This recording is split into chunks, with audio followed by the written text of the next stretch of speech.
بسم اللہ الرحمن الرحیم، اللہ کے نام سے شروع جو بڑا مہربان اور نہایت رحم فرمانے والا ہے۔ لِتُنذِرَ قَوْمًا مَّا أُنذِرَ آبَاؤُهُمْ فَهُمْ غَافِلُونَ۔ ترجمہ: تاکہ تم خبردار کرو ایک ایسی قوم کو جس کے باپ دادا خبردار نہ کیے گئے تھے اور اس وجہ سے وہ غفلت میں پڑے ہوئے ہیں۔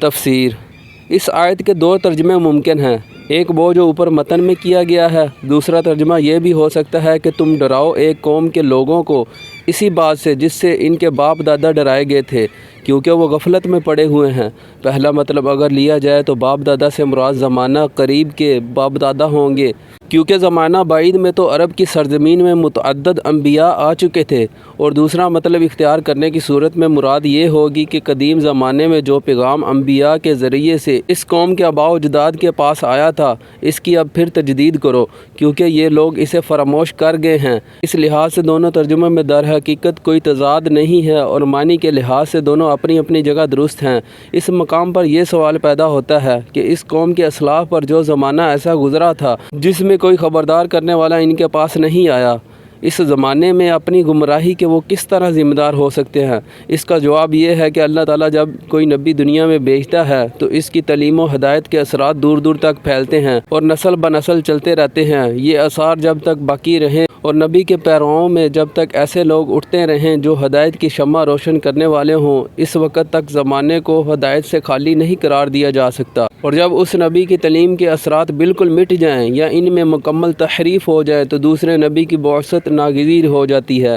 نبی صلی اللہ علیہ وآلہ وسلم کی بعثت سے پہلے عرب میں حضرت ابراہیم، حضرت اسماعیل اور حضرت شعیب اور حضرت موسیٰ علیہ السلام کی تعلیم کے اثرات ہر طرف پھیلے ہوئے تھے، اور وقتاً فوقتاً ایسے لوگ اس قوم میں اٹھتے رہے تھے یا باہر سے آتے رہے تھے جو ان اثرات کو تازہ کرتے رہتے تھے۔ جب یہ اثرات مٹنے کے قریب ہو گئے اور اصل تعلیم میں بھی تحریف ہو گئی تو اللہ تعالیٰ نے حضور صلی اللہ علیہ وآلہ وسلم کا مبعوث فرما دیا اور ایسا انتظام فرمایا کہ آپ کی ہدایت کے اثار نہ مٹ سکتے ہیں نہ محرف ہو سکتے ہیں۔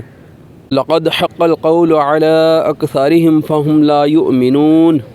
ترجمہ: ان میں سے اکثر لوگ فیصلہ عذاب کے مستحق ہو چکے ہیں، اس لیے وہ ایمان نہیں لاتے۔ تفسیر: مطلب یہ ہے کہ ان لوگوں کے بارے میں تقدیر میں جو بات لکھی تھی کہ یہ ایمان نہیں لائیں گے وہ بات پوری ہو رہی ہے، لیکن یہ واضح رہے کہ تقدیر میں لکھا ہونے سے یہ لازم نہیں آتا کہ وہ کفر پر مجبور ہو گئے ہیں، کیونکہ تقدیر میں یہ لکھا ہے کہ اللہ تعالیٰ ان کو ایمان لانے کا موقع بھی دے گا اور اختیار بھی دے گا، لیکن یہ لوگ اپنے اختیار اور اپنی خوشی سے ضد پر اڑے رہیں گے اور ایمان نہیں لائیں گے۔ صدق اللہ العظیم۔